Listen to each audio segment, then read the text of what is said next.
अस्सलामुअलैकुम व्यूअर्स। उम्मीद है कि आपने हमारी पिछली वीडियो इलेक्ट्रिक में देख ली होगी। आज हम electric flux through a close surface enclosing a charge इस टॉपिक को आज हम डिस्कस करने जा रहे हैं। इस टॉपिक के अंदर हमें जो मेन चीज़ें चाहिए होती हैं वो एक क्लोज सरफेस होती है। क्लोज सरफेस कौन सी होती है? जैसा कि ये आपको बाल नज़र आ रही है, तो सबसे पहले आइए टॉपिक स्टार्ट करते हैं। तो first of all consider a close surface of radius R enclosing a charge Q. मेरे पास एक स्मॉल आर रेडियस की एक क्लोज सरफेस है, एक स्फेयर है जिसके सेंटर के ऊपर प्लस क्यू चार्ज यहाँ पे पड़ा हुआ है, जैसा कि आपको फिगर में दिखाया गया है। फिर we know that flux equal to E dot A cos theta, but this equation is only valid when surface is flat. ये इक्वेशन उस वक्त वैलिड होती है जब आपके पास सरफेस फ्लैट हो। लेकिन आपको नज़र आ रही है ये जो फुटबॉल, ये जो आपके पास मेरे हाथों में ये छोटी सी बॉल है, ये किसी जगह से भी फ्लैट नहीं है, ये कर्व है। तो इसके लिए आपको ऐसी सरफेस के लिए जो कर्व होगी, जो फ्लैट नहीं होगी, आपको 3 स्टेप्स फ्लक्स फाइंड करने के लिए करने होंगे। पहला काम करना होगा, आपने उसकी डिवीज़न करनी होगी। दूसरा, आपने इंडिविजुअल फ्लक्स हर जगह का निकालना होगा, मैं करके दिखाता हूँ। और फिर तीसरा, आपने उसका सम निकालना होगा, जो भी आपके पास वैल्यूज़ आएंगी। तो हम क्या करते हैं, we divide the ball into n patches each of area A. मैं इस बॉल को n पैचेस में, इस तरह के पैचेस में, छोटे छोटे टुकड़ों में डिवाइड करूँगा और हर एक का जो है एरिया, यहाँ मैं n पैचेस में क्यों डिवाइड कर रहा हूँ आपको और देखिए। अगर ये जो आपको एरिया नज़र आ रहा है, इस एरिया के अंदर आपकी जो सरफेस होती है ऑलमोस्ट वो आपको फ्लैट दिखाई देती है ये छोटे से टुकड़े के अंदर। तो इसलिए हम क्या करते हैं, पहला काम यही करते हैं। फिर हम क्या करते हैं, पहला काम यही कर रहे हैं कि हम इस पूरी की पूरी जो सरफेस है इसको हम डिवाइड कर रहे हैं। पहला स्टेप ले रहे हैं कि वी डिवाइड द सरफेस।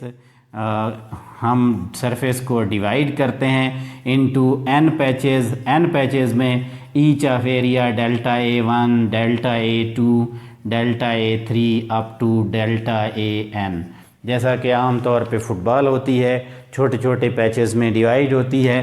तो आपकी जो फुटबॉल यहाँ पे जो बॉल है उसको आपने डिवाइड किए। इलेक्ट्रिक फील्ड आपका ऑलरेडी बाहर की तरफ है, ये नज़र आ रहा है, और एरिया ये हो गया।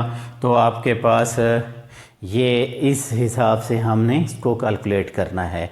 अब आपने लेट कर देना है दूसरा कि हर एरिया पर पहले का जो इस फर्स्ट पैच का जो इलेक्ट्रिक फील्ड है वो E1 है, दूसरे का वो E2 है, तीसरे का E3 है, चौथे का E4 है और पांचवें का E5 और अप टू EN। यानी आपने सपोज़ किया कि आपने सरफेस को छोटे छोटे पैचेस में डिवाइड किया। फिर दूसरे पार्ट में आपने ये करना है कि हर पैच का इलेक्ट्रिक फील्ड आपने फाइंड करना है, उसको सपोज़ करना है। थर्ड स्टेप में आपने यहाँ पे ये करना है, यानी जो आपका नेक्स्ट फेज़ है, individual flux phi is equal to EA cos theta होता है हमारे पास।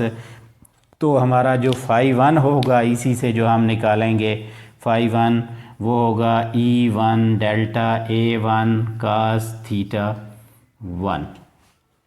इसी को एक स्टेप और आगे बढ़ाया जाए अगर, तो आपका जो φ1 निकल आएगा वो आएगा E1 delta A1 cos theta 1 की जगह, सॉरी आप यहाँ का 0 लगा दें। अगर आपको नज़र आ रहा है, एक टिपिकल केस आपको नज़र आ रहा होगा, इस केस में मैंने यहाँ ये एरिया लिया है और ये ब्लैक जो लाइन नज़र आ रही है और ये ई है, तो इनका एंगल 0 के इक्वल है। तो ये आपका φ1 जो है वो E1 डेल्टा A1 आ जाएगा। इन द सिमिलर वे अगर आप निकालेंगे तो आपको कुछ चीज़ें और भी मिलेंगी। φ2 इसी तरह E2 डेल्टा A2 निकलेगा।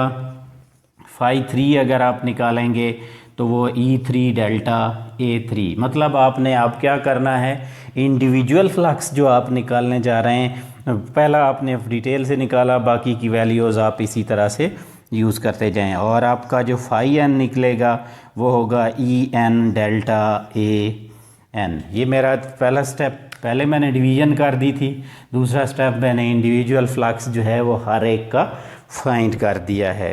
अब मेरा जो तीसरा स्टेप है, मैंने टोटल फ्लक्स फाइंड करना है, फाई ई, वो जो होगा पहला, दूसरा, तीसरा, ये सारे जो फ्लक्स हैं इनके सम फाइंड करने होंगे।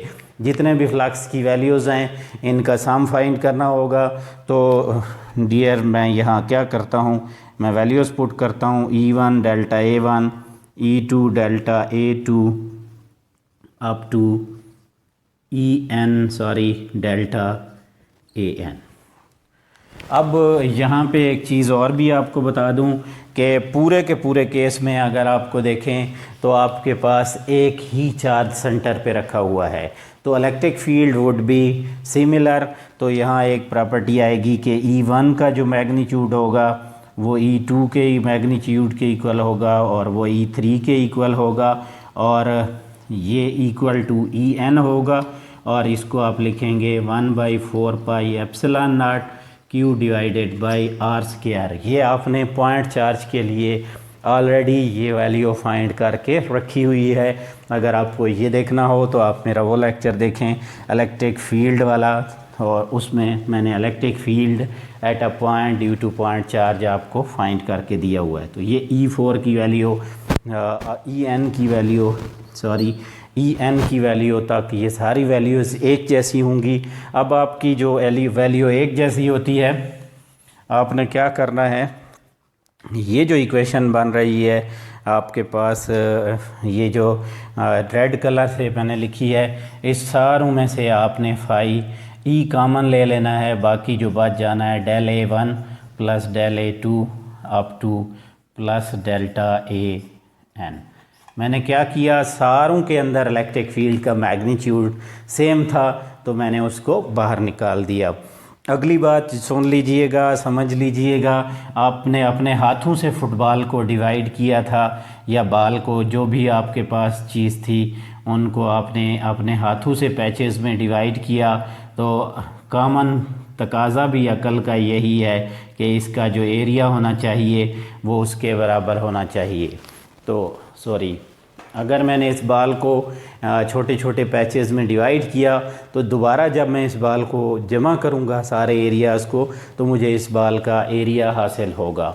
तो इसका मतलब ये हुआ कि मुझे यहाँ पर जो एरिया है, टोटल एरिया, वो एरिया ऑफ द स्फीयर मुझे पुट करना है।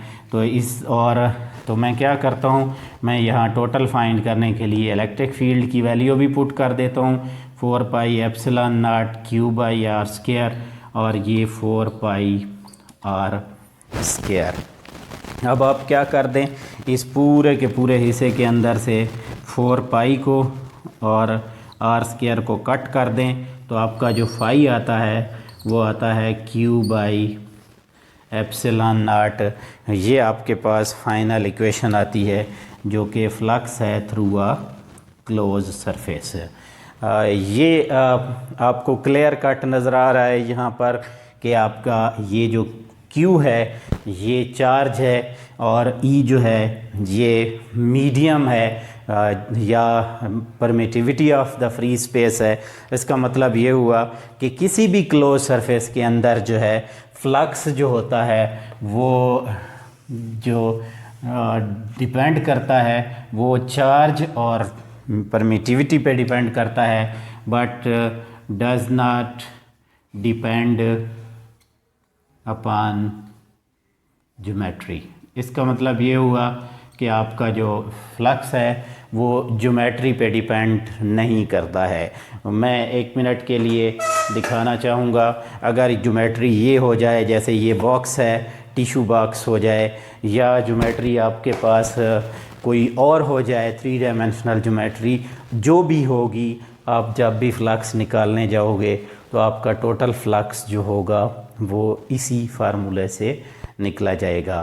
तो ये था हमारा टोटल फ्लक्स। इसके दो तरह के क्वेश्चन आपसे पूछे जा सकते हैं।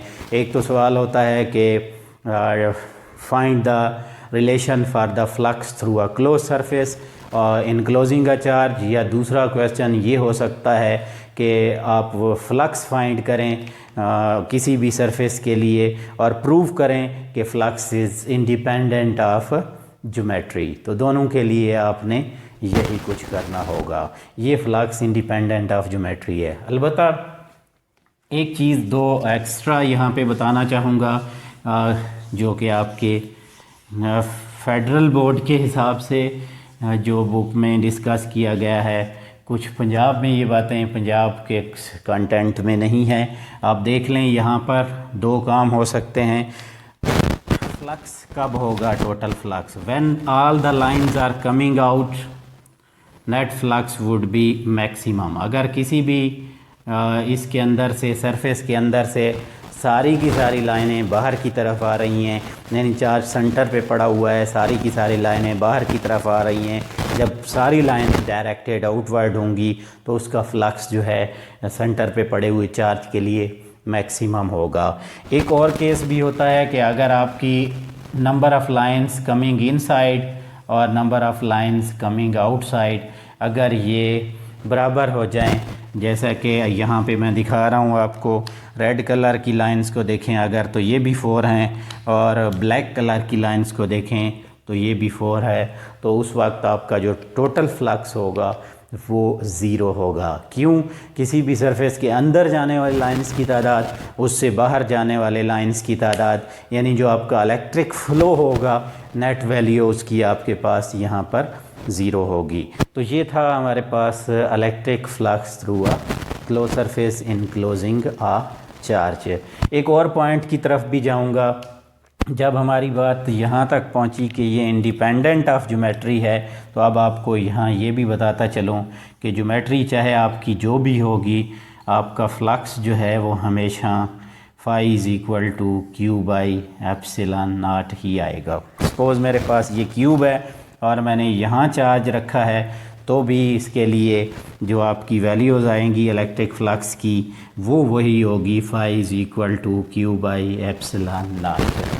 एक और काम भी हो सकता है, अगर मुझे सिलेंडर दिया जाता है और कहा जाता है कि फाइंड वॉल्यूम या फाइंड द फ्लक्स, ये 3D के हिसाब से इसको अगर आप जज करें, अगर मुझे सिलेंडर के केस में दिया जाता है तो फिर भी मुझे कोई टेंशन लेने की ज़रूरत नहीं है। मैंने यहाँ पर इसका फ्लक्स जो है वो Q by epsilon naught find करना है।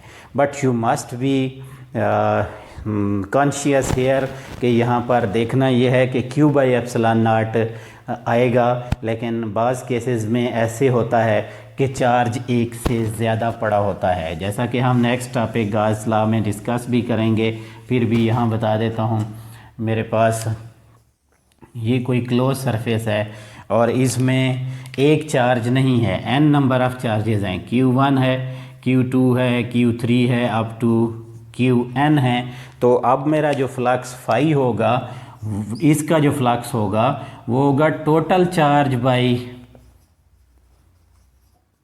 एप्सिलॉन नॉट, यानी आपके पास यहाँ जो होगा वो इन सारों का सम करके मुझे निकाल के फिर जाके कहीं इसके फ्लक्स की वैल्यू मिलेगी। उम्मीद है ये बातें आपको कुछ ना कुछ इसका जहन में आइडिया बन रहा होगा। आखिरी कंसेप्ट, चूँकि मेरे ये बातें डिस्कशन में थोड़ी सी लेंथी हो गई हैं, एक्स्ट्रा डिस्कशन में चले गए हैं, तो आखिरी बात भी बता दूं कि if medium inside the close surface is other than air, यहाँ पर आपने एयर की बजाय अदर देन एयर रख दिया, तो फिर आपका जो फाई होता है वो क्यू बाई एप्सिलॉन नॉट साथ में एप्सिलॉन आर होता है। फिर उसकी वैल्यू जो होती है वो मीडियम, न्यू मीडियम के हिसाब से इस तरह आती है, phi is equal to Q by epsilon naught epsilon R. तो उम्मीद है कि आप इसको समझ गए होंगे। अगर कुछ समझ नहीं आ रहा हो तो प्रीवियस लेक्चर्स को भी देख लें और नेक्स्ट कमेंट कर लें, ताकि मैं आपको नेक्स्ट लेक्चर के अंदर पहले इन सवालों के जवाब दूं और फिर नेक्स्ट हम आगे बढ़ें। अपना बहुत सारा ख्याल रखिएगा। अल्लाह हाफ़िज़।